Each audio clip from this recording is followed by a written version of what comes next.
Kalaupun ini sedang proses halal, apakah karena sudah si pabriknya ini mungkin di produk lain ada yang juga sama kasusnya seperti ini, apakah kalau sudah si produk yang dalam pabrik itu sertifikasi halal ini apakah sudah bisa ditetapkan halal atau belum teh?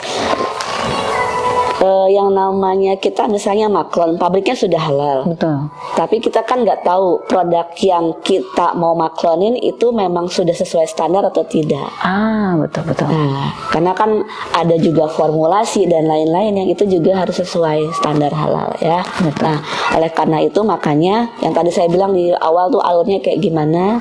Nah, juga termasuk misalnya penamaan, brand, segala macam juga pun harus diperhatikan.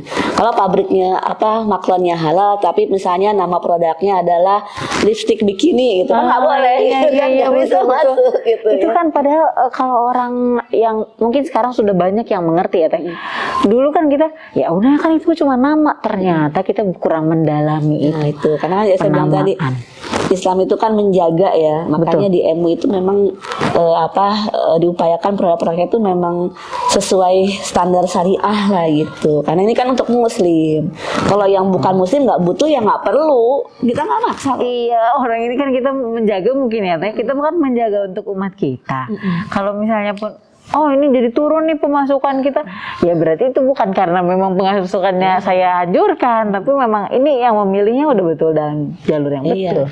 Bahkan non muslim pun banyak kok yang misalnya mereka punya produk skincare dan itu sertifikasi halal. Masa kita yang muslim malah baku hantam mempersoalkan sertifikasi halal perlu atau enggak, itu sudah bukan zamannya lagi gitu ya. Jadi itu bukan hal yang seperti kunut nggak kunut gitu loh. Itu kan sudah ada memang, berarti kalau kunut nggak kunut kan udah ada dalil masing-masing. Sertifikasi halal pun ini sudah bukan perlu atau tidak lagi, ini sudah bagian dari mandatori. Ini udah bagian dari perundang-undangan yang sudah ditetapkan oleh pemerintah sejak tahun 2014 itu. Jadi supaya lebih menggenjot lagi industri halal di Indonesia menjadi nomor 1. Jangan sampai itu ya. Ini bukan jangan sampai bisa kesampaian misalnya. Karena yang nomor 1 untuk industri halal itu bukan di negara kita, dan itu pun negara non muslim.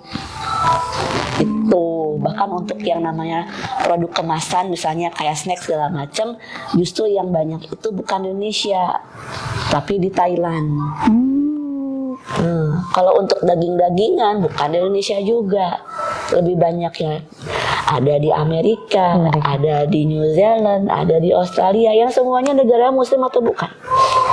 Bukan. Mayoritas bukan. Harusnya Indonesia yang negara muslim paling besar justru harusnya menjadi nomor 1. Baik itu untuk misalnya daging potong atau misalnya untuk produk jadi, harusnya itu lebih menyediakan yang jelas halal. Nah, kalau jelas halal itu bukan sekedar klaim, ya kan saya bilang tadi ini kan industri yang terkemas ya, industri besar, itu harus ada data. Data itu di storing melalui namanya bentuk sertifikat halal. Nah, sertifikat halal ini juga bukan hanya sekedar administrasi tapi jaminan bagi produsen dan umat, itu konsumen terutamanya. Jadi memang kalau alurnya memang kalau misalnya netizennya dewasa, pemikirannya luas, kemudian juga pengetahuannya luas, ini akan diterima sebagai standar yang umum. Iya. Dan akan dibutuhkan. Kita sangat butuh ini. Tapi kalau orang Indonesianya kebanyakan orang-orang yang pandir, ya, kemudian sumbu pendek, kalau saya bilang sumbu pendek, nggak mau belajar, banyak emosi, ini akan mempermasalahkan sertifikat halal. Iya. Itu kalau di dunia internasional sih kayak gini bukan hal yang aneh, wajar. Bahkan yang namanya standar Indonesia itu diadopsi banyak negara. Prestasinya yang nggak pernah dilirik oleh orang Indonesia sendiri, bahwa standar Indonesia itu diakui negara lain dan diadopsi banyak negara. Banyak lembaga haluan negeri itu datang ke Indonesia belajar untuk proses auditing. Dari zaman saya dulu kerja ya di LPPOM, itu banyak yang datang. Masa sih sekarang kita mau merendahkan ulama kita, merendahkan sertifikasi halal kita, dan mereka yang nggak pernah nyemplung, dan mereka juga yang nggak pernah mengerjakan sertifikasi halal, tapi mereka menghina-hina kayak gitu. Apa ya namanya itu? jadi tidak bisa menjawab ini. Aduh, tapi memang iya Teteh pasti merasakan bahwa ketika Teteh berstatement, karena Teteh pengaruhnya besar banget itu karena kita sudah mempercayakan Teteh dalam dunia perhalalan ini. Teteh pasti akan sangat teliti, sangat detail sekali, jadi kita sangat mempercayakan Teteh gitu. Nah, pasti ketika kita sedang memegang bara api tadi ya Teh, ada yang banyak yang kontra dengan Teteh gitu. Nah, ternyata yang kontranya pun bukan dari kalangan yang non muslim saja, tapi memang dari muslim pun ada. Bahkan kita sempat ngobrol juga tadi, ternyata dari kalangan kita pun malah justru bukan menjatuhkan, mungkin ya bahasanya lebih ke lu kok so pintar banget sih gitu, coba-coba dalam teori gue nggak gini deh perasaan. Nah itu tuh cara Teteh menanggapi itu gimana? Blok. Udah nggak usah ribet-ribet, blok aja. Ini nggak penting ya kita berjidal dengan orang yang nggak punya pengetahuan tentangnya. Seperti misalnya saya berjidal sama orang lain, saya nggak punya pengetahuan tentangnya, itu saya paling haram ibaratnya ya. Mengharamkan diri gitu. Saya banyak sih misalnya DM yang bertanya tentang ekonomi syariah. Bukannya saya nggak bisa jawab, saya bisa, cuma saya nggak punya kompetensi. Saya mengharamkan diri untuk menjawab karena saya takut salah. Betul, karena sekarang ini apa yang keluar dari Teh Aisyah pasti akan didengarkan nah, orang. Itu dia. Tapi kalau nanya tentang proses produksi halal dan lain, insya Allah saya jawab ya. Iya. Karena saya memang 20 tahun lebih belajar di situ gitu kan. Jadi saya hafal banget. Tapi kalau dulu tuh saya nggak mau. Makanya saya sering coba lihat Ustadz ini, tanya sama beliau, bilang aja ini temannya Teh Aisyah atau keluarga Teh Aisyah. Nanti selalu dijawab, saya bilang gitu. Saya lebih baik menyerahkan kepada ahlinya. Tapi kalau misalnya untuk sertifikasi halal, ya saya memang di situ. Ya mau disebut ahli mah enggak, tapi saya praktisi di situ. Makanya ketika orang yang tidak pernah sertifikasi kemudian nyinyir sama saya, ya kadang mereka juga bergibah di belakang gitu. Saya cuma nanya, emang lu bisa apa gitu ya? Karena Teteh sudah langsung praktekkan ini pada umat gitu ya Teh. Kita juga nggak cuma hanya sekedar mengedukasi. Alhamdulillah kan Halal Corner juga sudah masuk ke regulasi. Artinya apa? Kami dari Halal Corner juga memberikan input kepada pemerintah untuk misalnya menyusun undang-undang, peraturan-peraturan untuk di industri halal ini. Jadi ya kalau masih mau nyinyir segala macam, ayo yuk kita ikut yuk. Iya. Mendingan kita tabayun ya Teh. Maksudnya Teteh tidak menutup diri untuk tidak mendengarkan. Teteh pun kalau misalnya ada yang mau berbicara dengan saya, ayo kita tabayun. Tapi ternyata tidak ada yang datang. Kalau ngomong-ngomong kitab, saya tidak mau bahas kitab. Saya bukan orang pesantren, ya. Tapi kalau bahas standar sistem, ayo. Iya. Makanya dia kalau orang-orang ini berjidalnya lewat kitab, ya saya nggak mau. Karena ini bukan pembahasan kitab, ini pembahasan regulasi dan pembahasan sistem yang ada berlaku di Indonesia tentang halal. Yang nggak akan nyambung gitu. Betul. Kalaupun memang ada kaidah fikih tentang segala sesuatu itu halal, emang betul. Sampai ada dalil yang mengharamkan, itu sangat betul sekali. Cuma pertanyaannya, dengan banyak yang halal saat ini, terus kemudian dengan teknologi, apakah kira-kira akan terjamin halalnya? Ya kan kita bahas skincare lagi deh. Yang tadi misalnya ada yang klaim vegan. Iya, betul. Vegan. Vegan contohnya apa ya? Untuk pewarna bibir misalnya dari strawberry lah gitu, berry merah misalnya, atau misalnya dari rose ya, dari kembang helai rose ditumbuk, apakah langsung jadi lipstick? Pasti ada campurannya. Pasti ada campurannya. Pasti ada bahan-bahan yang dicampurkan sehingga berubah menjadi lipstick. Jadi kita jangan terlalu polos, ini klaim vegan, pasti ada bahan lain yang disertakan untuk menjadi produk gitu kan. Nah itu yang kita harus belajar.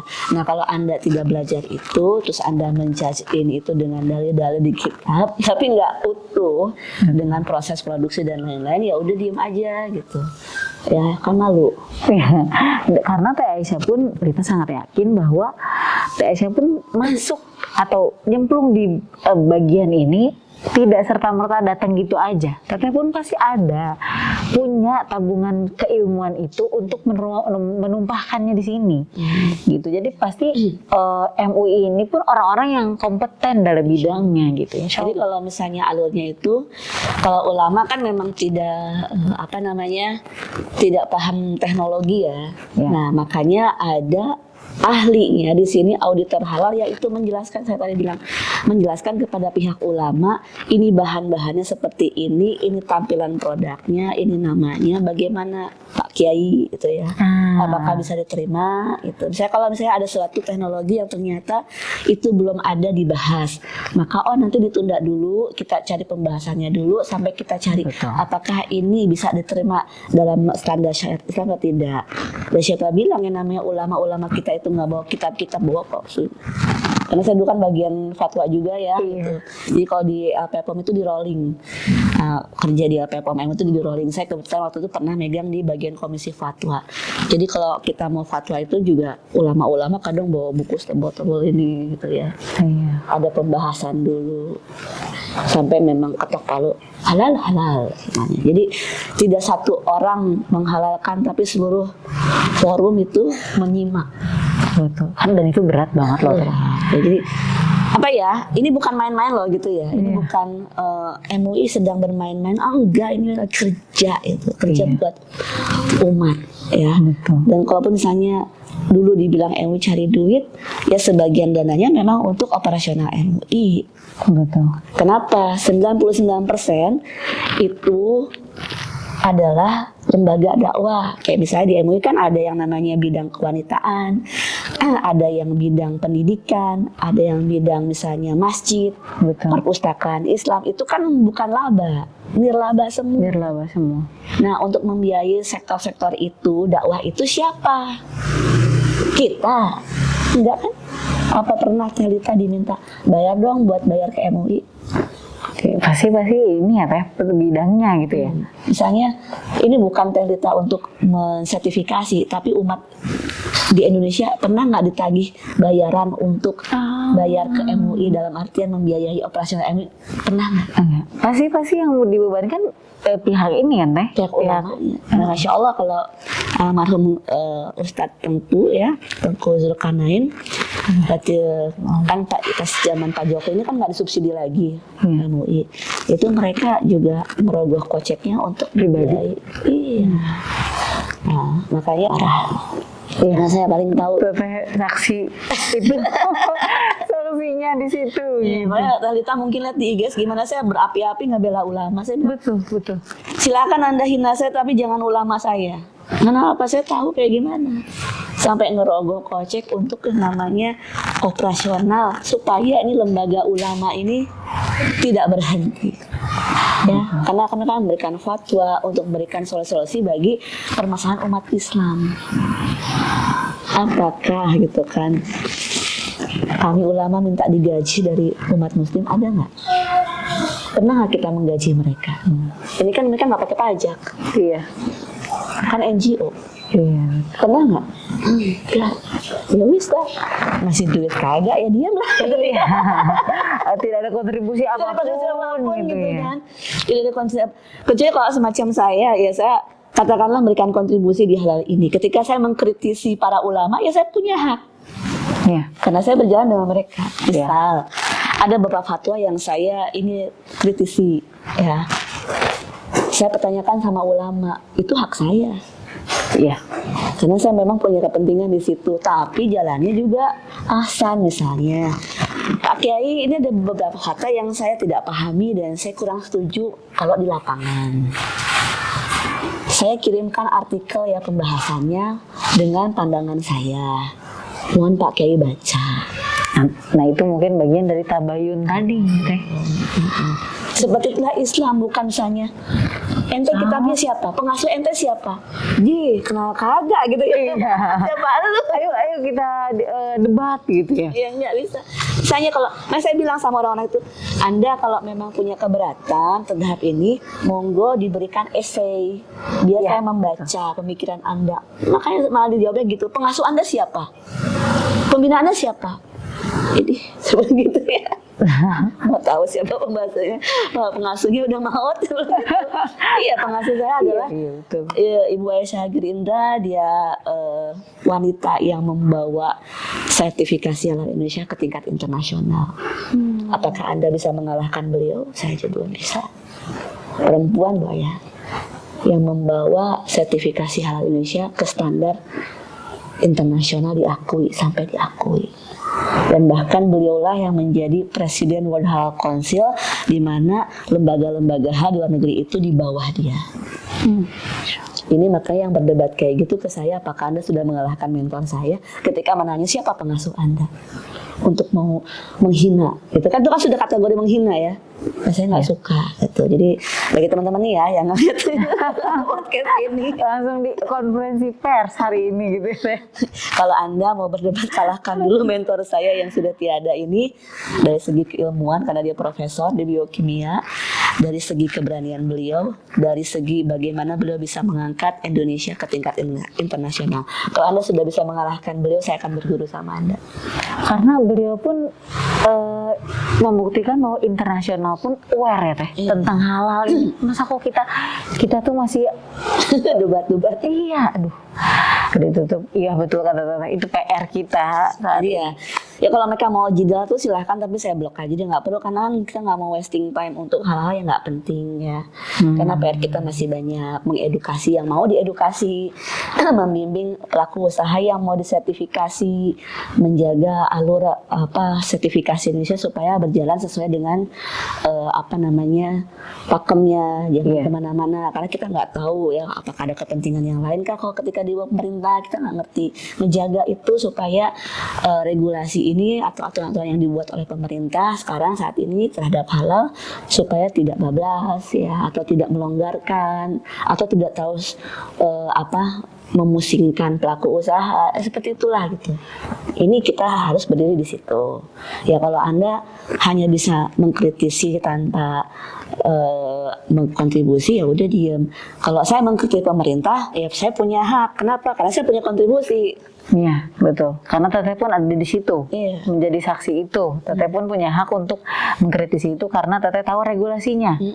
Bahkan saya memberikan masukan kepada pemerintah. Nah, Anda mau mengkritisi saya, apakah Anda sudah memberikan kontribusi sama pemerintah dalam hal apa gitu kan? Ya saya bukan anti kritik, cuma kalau penyampaiannya tidak punya adab ya buat apa? Betul. Ya. Jadi mungkin lebih ke adab ya Teh. Mungkin di sini ada komunikasi dengan orang yang sesama manusia ini juga ada adabnya, apalagi dengan guru atau seseorang yang mempunyai ilmunya gitu. Ya, ke ulama aja saya pakai adab kok. Walaupun saya nggak setuju, ada beberapa yang nggak setuju, tapi pakai adab. Itulah kita diajarkan ya. Jadi selama saya kerja di LPPOM itu kan juga belajar untuk yang namanya tidak mempermalukan diri ya. Bahkan dari hal pakaian pun juga itu kalau staf di sana tuh dijaga, nggak boleh sampai mencoreng yang namanya citra ulama gitu. Jadi nggak sembarang lah, karena dilatih bertahun-tahun seperti itu, makanya kita kalau mau apa-apa pakai adab dong, pakai kesopan santunan ya. Jadi kalau mau diskusi tidak main serang. Saya sangat terbuka, tapi kalau udah nyerang kayak gitu juga ujung-ujungnya pasti pengennya menang gitu kan. Saya nggak mau seperti itu, buat apa? Betul. Kalau misalnya saya punya pemikiran yang ini, mohon dibaca, itu kan enak. Itu bukan sedang berperang, itu sedang saya punya ide seperti ini, silahkan dong. Oke. Oh iya, kayak misalnya saya punya kolega juga, ya juga bos saya, dia non muslim, boleh misalnya dia, Aisyah, saya bikin ini, coba kamu baca dan kamu kasih komen, gimana kurangnya? Kamu mau nambahin apa? Nanti kita akan komunikasikan itu berarti ya Teh? Itu profesor lah ya, as profesor gitu kan ya. Apa yang kamu mau? Dan aku tuh, Masya Allah nih orang treatmentnya bagus banget ya, padahal aku tuh di bawah dia loh, kaca ilmu. Dia bilang, kamu tuh mentor aku yang terbaik, aku bilang gitu ke dia. Maksudnya salah satu mentor terbaik aku. No. Kamu juga guru aku. saya punya ilmu di bidang ini dan kamu punya ilmu di bidang itu. Saya nggak bisa mempelajari yang kamu lakukan, tapi saya belajar sama kamu. Kamu mungkin nggak ngerti masalah ini dan kamu belajar sama-sama saya. Kita sama-sama belajar. It's nice gitu loh. Dan kalau udah di situ saya tuh berasa kayak udah di surga ya gitu tuh gini. Kondisinya tuh enak gitu. Kita walaupun misalnya nggak punya ilmu yang sama, tapi kita mencoba saling memahami, belajar tanpa bentrokan. Iya. Ya, jadi aman, nyaman gitu ya. Itu yang namanya proses ilmu ya, transfer ilmu, saling tukar ilmu tuh seperti itu. Kalaupun nggak ada setuju, no problem. Tapi kita nggak sakit hati. Harusnya umat Islam yang katanya umat yang terbaik, harusnya ada adab yang seperti itu. Kalau nggak setuju sama aku ya nggak apa-apa. Cuma sampaikan dengan ini tulisan saya, silahkan dibaca. Bila mana memang ada yang saya memang belum pahami, tolong teteh kasih koreksi atau gimana. Itu kan enak ya. Kita pun menanggapinya dengan welcome gitu ya. Gitu. Jadi ini adalah proses transfer ilmu. Kalaupun misalnya ada sesuatu yang saya memang belum mengerti tapi dia mau menyampaikan kan enak. Tapi kalau prosesnya pakai jeda, nanya-nanya siapa mentor saya, pengasuh saya, ya kamu mau saya ke alam baka apa? Mungkin untuk dikenalkan. Insya Allah. Nah terus kemarin mungkin 10 tahun yang lalu ya kita pernah ada satu produk mungkin ya yang dia itu udah ada sertifikasi halal tapi memang simpang siur nih teh. Mungkin kita bisa sebutkan merek Masako mungkin teh. Waktu itu simpang siur, ternyata ada kandungan babinya. Nah akhirnya di sini MUI diserang bahwa mengatakan bahwa ini ada kandungan ini tapi memberikan hal-hal itu ada mungkin tahun itu sih. Jadi dulu tuh sertifikasi halal itu baru sebatas hanya ngecek bahan, ngecek produksi, selesai. Tapi belum ada pengawasan lebih lanjut. Jadi ketika sudah sertifikasi itu kita tidak bisa mengawasi karena belum ada sistem saat itu ya. Nah, makanya pada saat itu banyak sekali temuan-temuan misalnya udah sertifikat halal kok dia ada bahan haram ya, kok bisa ya dapat halal itu seperti itu. Karena memang saat itu belum ada sistem. Kebetulan saya masih di LPPOM waktu itu kan, itu tahun 2000 kejadiannya. Itu sampai sahamnya turun berapa puluh %. Betul. Dan itu kejadian internasional. Bahkan sampai sekarang pun orang tua kita belum mau pakai produk itu. Betul. Makanya nah hal ini kan menjadi isu besar. Kemudian akhirnya dari LPPOM MUI itu sampai 5 tahun loh ya pembuatan yang namanya sistem jaminan halal dibuat akhirnya, dan itu membuatnya 5 tahun. Launchingnya di tahun 2005 gitu kan.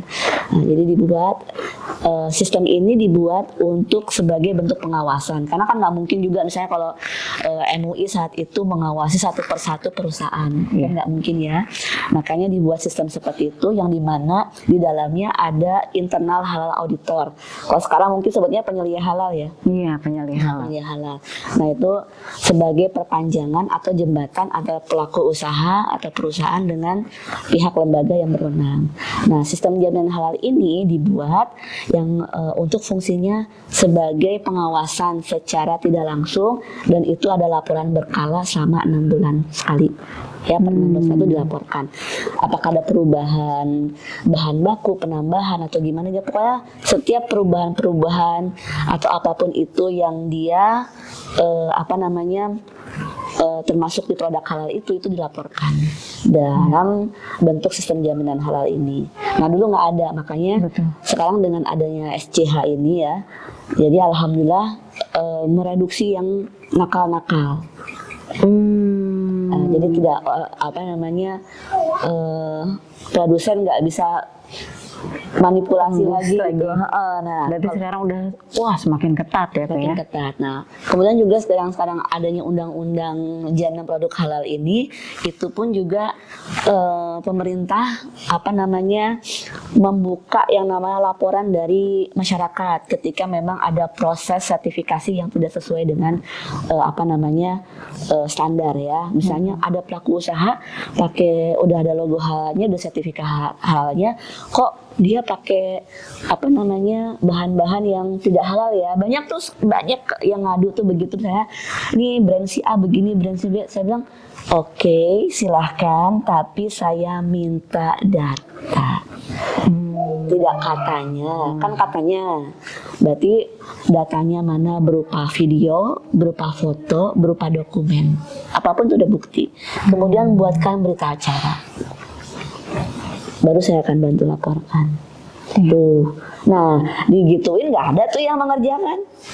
Berarti cukup tahu, berarti memang ini ada masalah di sana. Maksudnya yang melapor kayak gitu kan netizen mana gitu. Jadi itu tidak apa namanya, tidak valid ya kalau cuma katanya. Jadi sebenarnya kalau misalnya teman-teman nih di sini ngelihat ada, kayaknya ini saya nggak yakin ada pelanggaran, ya itu tadi. Jangan kayak kita kuliah di luar negeri tapi mainnya cuma main komen doang gitu. Kayak bilang saya, kalau misalnya mau berpendapat pakai essay lah gitu, karena ada mungkin tulisan atau sandaran yang kita akan bisa baca. Sama kalau kita mau ngelaporin ada kejanggalan, kita pun pakai bukti ya. Kan di mana-mana, bahkan Rasulullah pun itu harus ada pembuktian dulu kalau si fulan ini bersalah gitu kan. Betul. Kita katanya umat Rasulullah. Bahkan kita kalau menghakimi seorang tuh dilihat dulu dari berbagai penjuru gitu kan ya. Nah, kalau kita misalnya mau melaporkan ini suatu perusahaan, ya kita lihat dulu berita acara gimana, kronologi kayak gimana, buktinya apa. Makanya kalau misalnya saya bukan review sih, bedah produk yang kemarin kayak es krim, itu sampai saya ngecek ke BPJPH, interview BPJPH dulu, terus kemudian juga diskusi sama salah satu adminnya si produk itu. Oh ya, jadi saya tahu kronologinya. Kemudian saya juga diskusi sama siapa si LP POM-nya. Ini gimana sih kronologinya? Oh, ada yang di produk di luarnya kayak gini, produk yang ke Indonesia kayak begini.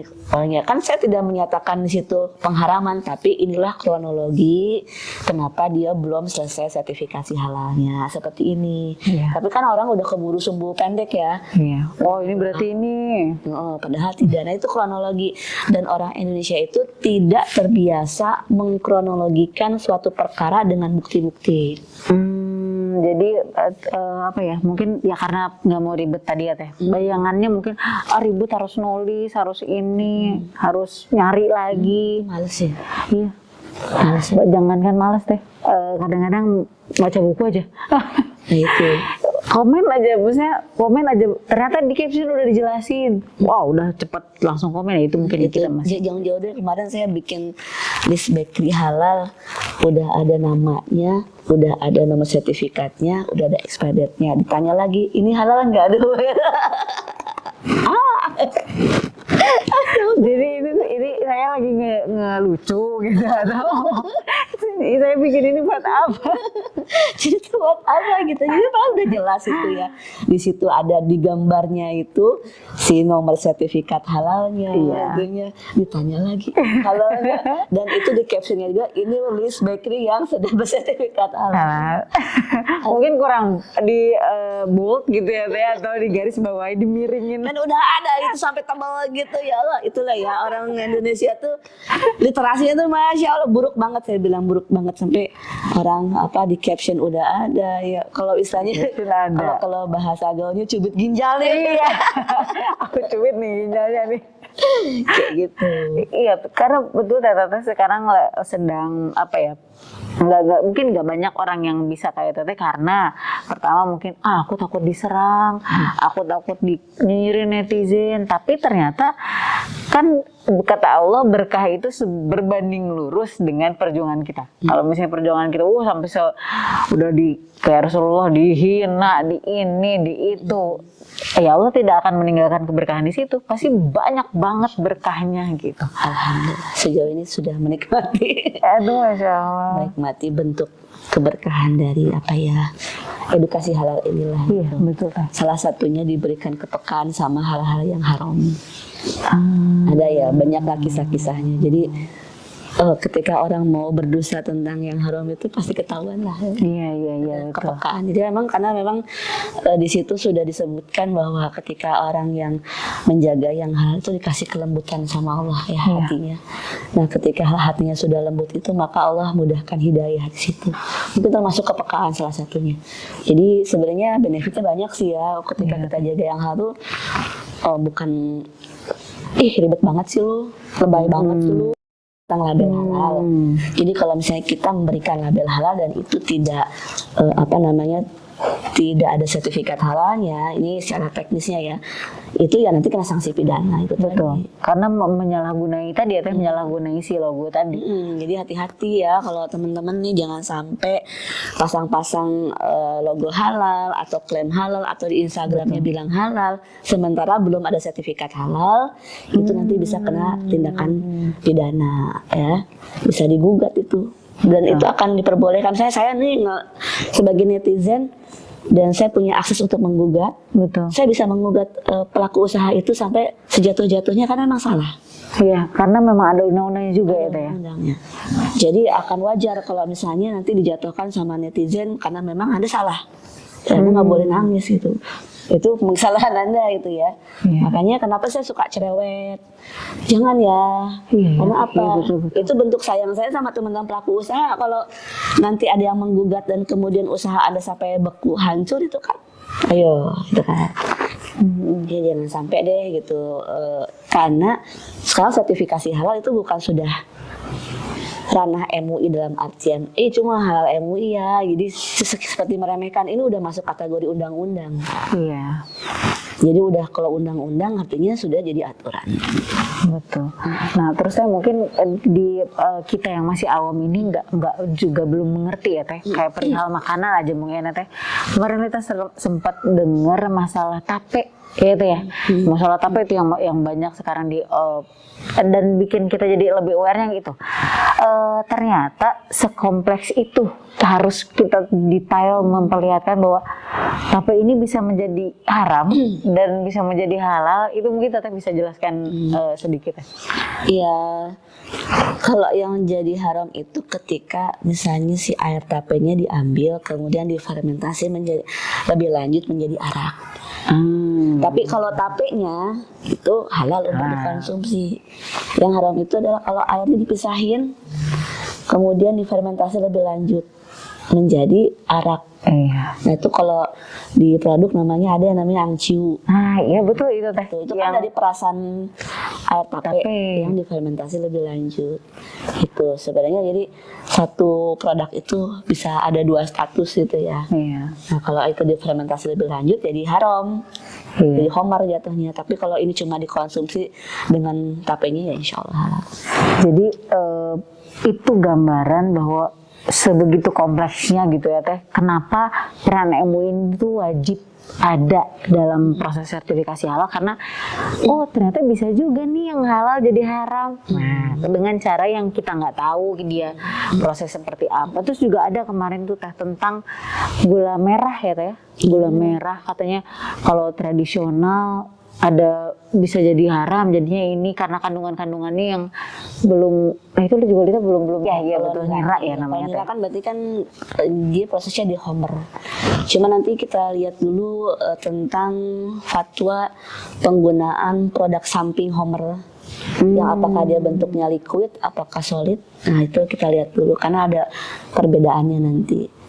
Status hukumnya. Makanya kalau belajar itu kan enak ya. Iya Teh. Fikihnya tuh berkembang gitu dengan teknologi. Jadi nggak mampet di situ, justru kita harus membuka pintu ijtihad selebar-lebarnya supaya umat makin pintar. Dan apa yang namanya permasalahan-permasalahan yang ada saat ini itu punya jawabannya. Iya. Dan itu akan dijawab dengan yang mengemas itu, yang mempelajari itu, yang ahli dalam bidang itu. Mungkin Teteh di sini untuk membantu kita yang masih awam untuk menumpahkan ilmu itu agar kita lebih ternyata ada nira, ada angciu tadi, terus ada juga Mirin itu teh, Mirin. mirin itu kan mungkin yang tadinya mirin kan nggak ada dalam Al-Quran, padahal kan itu prosesnya bisa menjadikan itu jadi haram. Itu yang bikin jadi awareness. Sayang itu aku sama kamu. Iya, aduh Masya Allah, teteh hatur nuhun bisa tuh, sudah sayang banget sama aku. Jadi aku nggak usah menghabiskan waktu aku 20 tahun dengan diwakili teteh. Aku jadi paham banget. Nah makanya, aduh sangat disayangkan banget kalau misalnya masih ada yang ngapain sih ribut, aduh. Cuma kalau udah urusannya jatuh sama ulama itu yang saya nggak terima. Karena saya tahu bagaimana perjuangan para ulama di MUI gitu ya. Nggak terima deh kalau digituin gitu ya. Tapi kalau saya bilang tadi, kalau saya yang dihina-hina no problem lah. Karena Rasulullah pun ketika dakwah banyak kok hinaan ke beliau, apalah kita gitu ya. Cuma kalau kita harus membela, makanya al-waro sama al-baroknya taruh di mana? Iya betul. Kan cinta sama bencinya taruh di mana? Kalau misalnya ada orang yang menghina saya, dan itu pun bukan saya cuma sekedar fitnah, kan itu jadi amal buat saya, pahala kita sabar ya. Tapi kita harus wajib marah ketika ada suatu hal yang memang itu prinsipil banget. Kayak misalnya Nabi dihina, kita wajib marah. Betul. Iya nggak sih? Kalau misalnya ada ulama yang memang itu lurus segala macam dan dia banyak berikan manfaat, terus dihina-hina, ya kita harus wajib marah. Betul. Ya, ini bentuk sebagai bentuk cinta kita kepada agama kita, kan? Nah, kalau misalnya perkara-perkara yang memang harus membela kehormatan agama, ya kita wajib marah. Taruhnya di mana? Tapi kalau ada yang menghina, lu mah jelek, ya nggak apa-apa. Emang saya jelek kok, gitu ya. Bahkan kejelekan saya belum seberapa, cuma atas izin Allah aja saya ditutupin kejelekannya. Iya betul. Kan? Ibaratnya kayak gitu. Jadi kita terima kasih, alhamdulillah. Ya pahala. Kesel-kesel dikit wajar namanya manusia ya nggak sih? Iya. Cuma ya udahlah gitu. Kayak yang lucu kemarin kan bahas soal satu produk sampai dalaman saya ditanya ada sertifikat halal apa belum gitu. BH saya udah Aduh ya Allah, ibu-ibu gibah.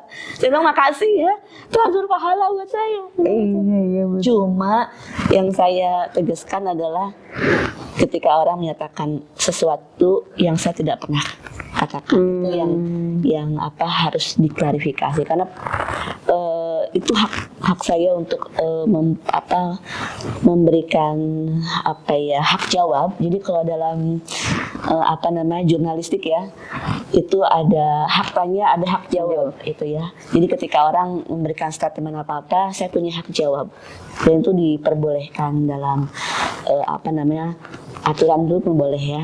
Terus kalau dalam Islam sendiri juga sangat diwajibkan ketika kita harus membela kehormatan.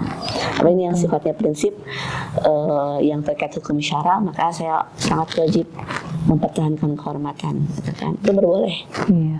Wajib malah. Makanya apa? Sampai ini yang misleading ya, yang dibuat ya, entahlah. Umat Islam itu harus sabar. Menerima kalau dicaci, kemudian memaafkan. Oh nggak begitu sayang. Ada masa sabar, ada masa menegaskan. Ya kalau misalnya kayak kita tadi bilang tadi kan, sama nggak apa dibilang jelek, itu nggak apa-apa, itu sabar. Ya. Tapi ketika misalnya ada yang hal prinsipil di sini agama, itu wajib kita menegaskan, membela. Nahi mungkar itu wajib. Karena apa? Itu bentuk sabar juga. Sabar apa? Sabar tidak berdiam diri. Iya betul deh. Iya. Mungkin sedikit serupa dengan kasus di mana kita harus menjaga harta kita sama Allah ketika kita dicuri. Betul. Gitu ya. Kita harus menjaga itu. Mau mati pun, sampai mati pun ini Allah suruh jaga. Karena nanti ketika kita meninggal berarti kita sedang menjaga ini yang Allah amanahkan. Oke, itu kehormatan kita. Aduh, teh Masya Allah. Nah, itu kehormatan kita, agama kita. Islam itu Masya Allah ya, jadi memanusiakan manusia gitu. Disuruh sabar, tapi di saat yang lain juga disuruh yang namanya kamu harus berani membela diri. Betul. Tuh, jadi indah gitu, tidak saklek, sesuai dengan kondisi yang ada, itu ada setiap jawabannya. Makanya Islam itu disebut rahmatan lil alamin, banyak jawaban.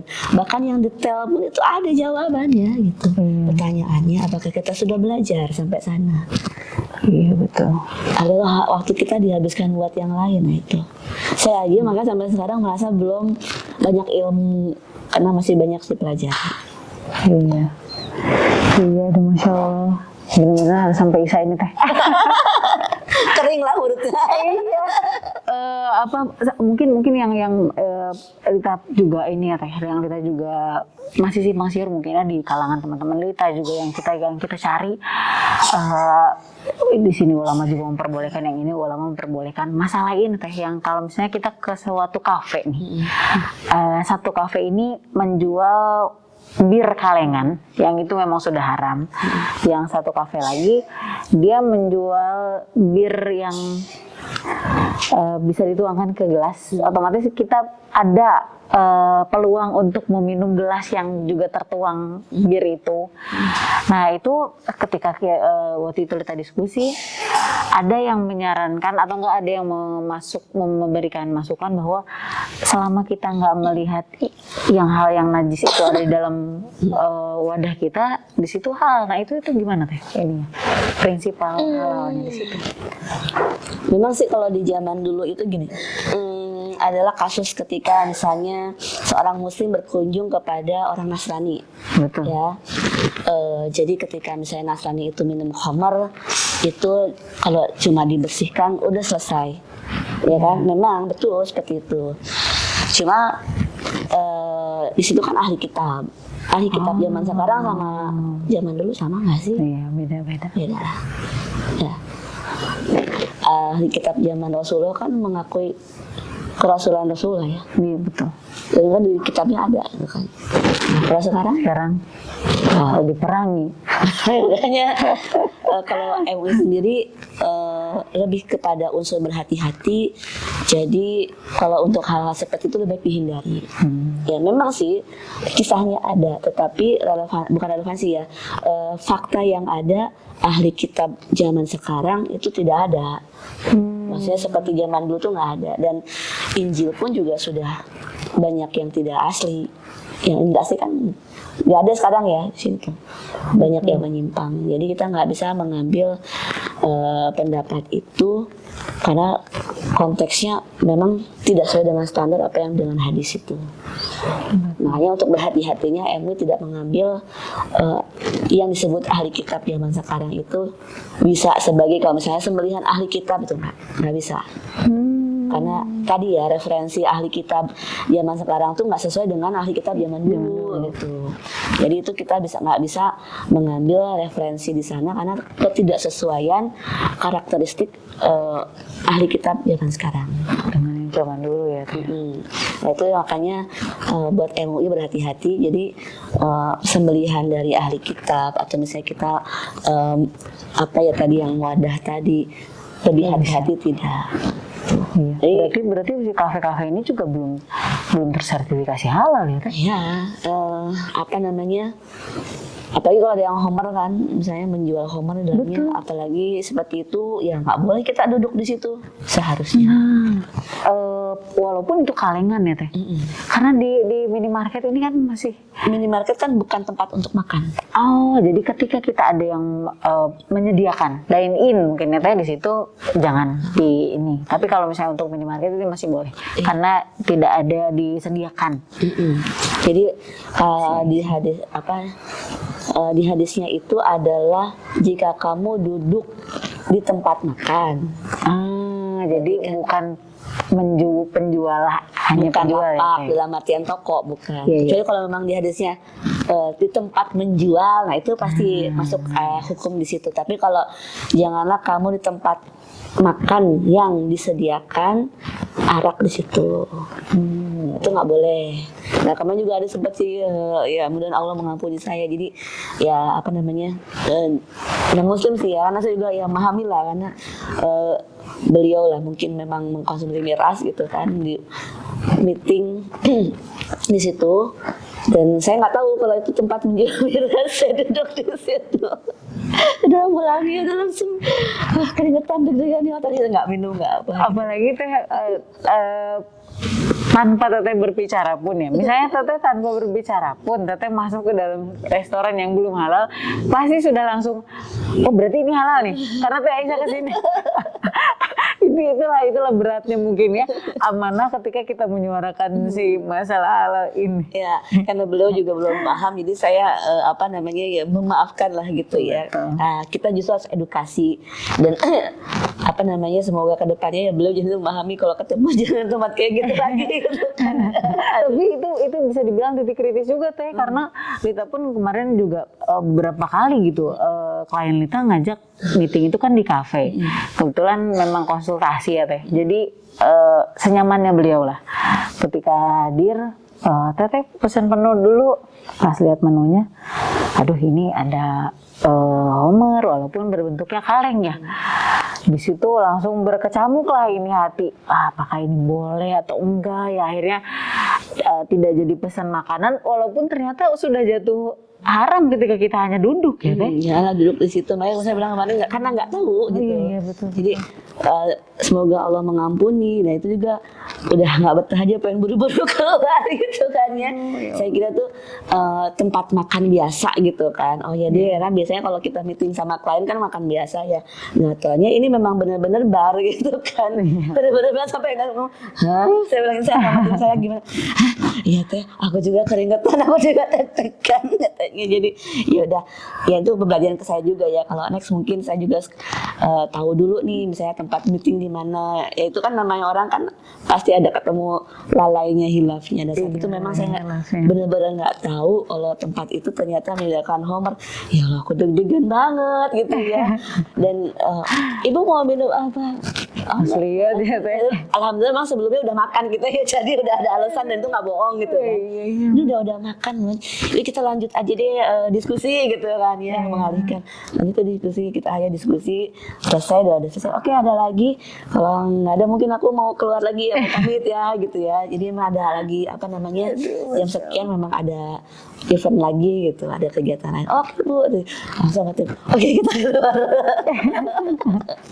Dan itu adalah hal-hal yang memang dilematis buat Muslim ya, ketika memang non Muslim nggak ngerti. Nah tugas kita menyampaikan dengan baik, ya bahwa kalau kita nggak boleh duduk di sini karena memang itu aturannya, nggak boleh duduk di tempat yang memang menjual misalnya miras dan lain-lain, itu karena pakem agamanya kayak gitu. Kalau dia cukup sampai situ aja sebenarnya mereka udah paham sih, udah insya Allah ngerti.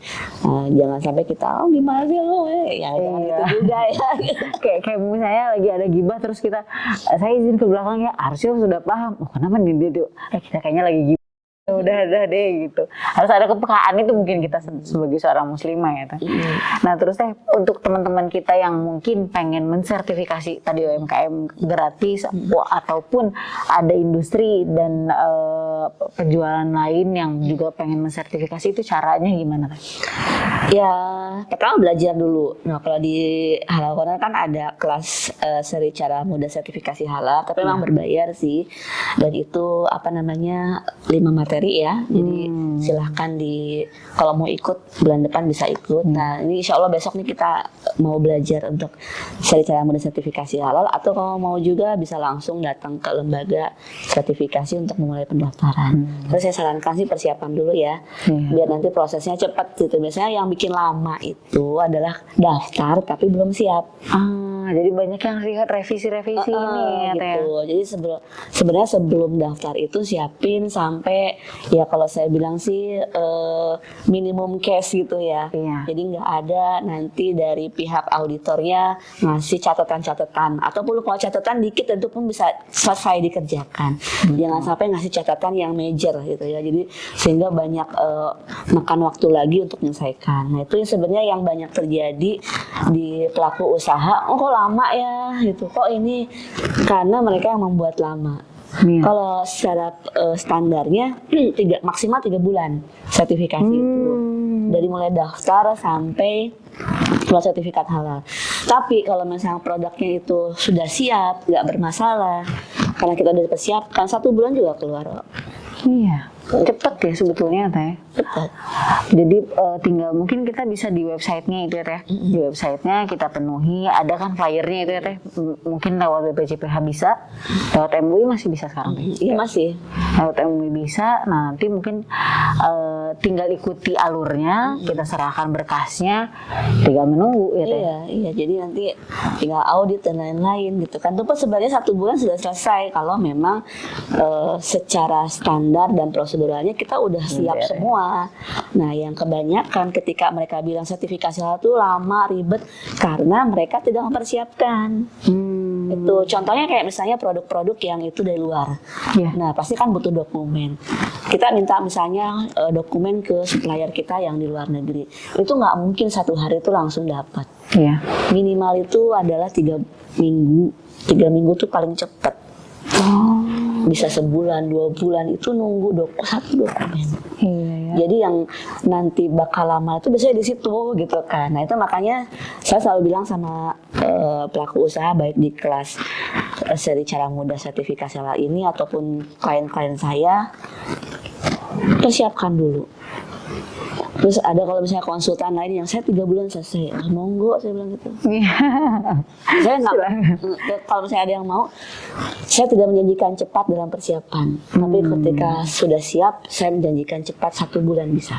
Betul, karena biaya persiapan itu Anda yang akan bisa selesaikan ya Teh, karena itu di tangan merekanya. Kalau persiapan itu kan bahkan kudu bisa bertahun-tahun kan kadang gini. Ada juga kasus satu kan saya udah rampung semua untuk halal udah selesai, tinggal daftar, kejedotnya di Badan POM.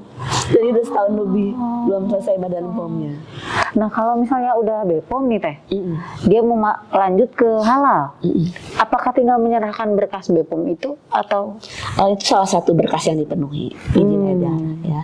Nah maksud saya tuh yang tadi cerita itu tuh dia sebenarnya dari pihak Badan POM-nya tuh merubah standar produk dia gitu. Jadi kategorinya beda. Nah itu yang sampai sekarang tuh belum selesai prosesnya gitu kan. Jadi sebenarnya kalau dilihat di mana di proses halalnya sih udah selesai. Ya tinggal daftar, cuma kebenturnya di hal. Kadang yang lama itu sebenarnya bukan kebenturnya di proses halalnya, di luar halalnya yang memang berbenturan. Ini ada juga nih salah satu klien saya udah masuk ke BPJPH belum lanjut lagi. Kenapa? Ada satu dokumen yang harus nunggu di departemen lain ya, departemen atau lembaga lain tuh sampai nunggu OSS-nya misalnya. Itu no problem. Sebenarnya kalau untuk persiapan udah selesai, tinggal ada proses-prosesnya yang memang ternyata ada hal lain yang harus dipenuhi. Baik, alhamdulillah. Aku berharapnya sampai besok pagi sih Teh ngobrolnya. tapi ya alhamdulillah dapat jadwal Teh Aisyah yang begitu padatnya untuk 3 jam ini pun alhamdulillah kita sangat bersyukur sekali karena banyak ilmu yang kita ambil khususnya dari dunia perhalalan ini yang sedang tetap perjuangkan, yang juga menjadi PR Lita dan PR yang lainnya. Semoga kita juga bisa ikut andil minimal dalam segi pengambilan produk ini kita lebih berhati-hati gitu ya, pemilihannya, pembeliannya dengan cara apa, sudah halal atau toibkah, dan khususnya pasti memang harus halal dan toib ya Teh, karena segala sesuatu pasti akan dihisap kita kan, Insya Allah. Dan apa-apa yang masuk ke dalam diri kita yang haram ini hanya bisa hilang dengan dibersihkan dengan api neraka tadi. Aduh, ya Allah, jangan sampai. Insya Allah mudah-mudahan Teh Aisyah dilancarkan segala usahanya, dilancarkan dakwahnya Insya Allah. Nanti ngobrol-ngobrol lagi Teh. Insya Allah. Perihal akhir zaman kemarin tadi Teh. Bahasa Karena Teh Aisyah udah banyak mempergunakannya di ilmu halal. Aku nanti akan berbincang di segi lain, Insya Allah. Insya Allah. Soon, Insya Allah. Amin. Hatur nuhun Teh. Jazakillahu khairal jaza. Mudah-mudahan Teteh nggak bosan ya ngobrol lagi sama kita nanti Insya Allah. Baik, hatur nuhun Teh. Assalamualaikum warahmatullahi wabarakatuh.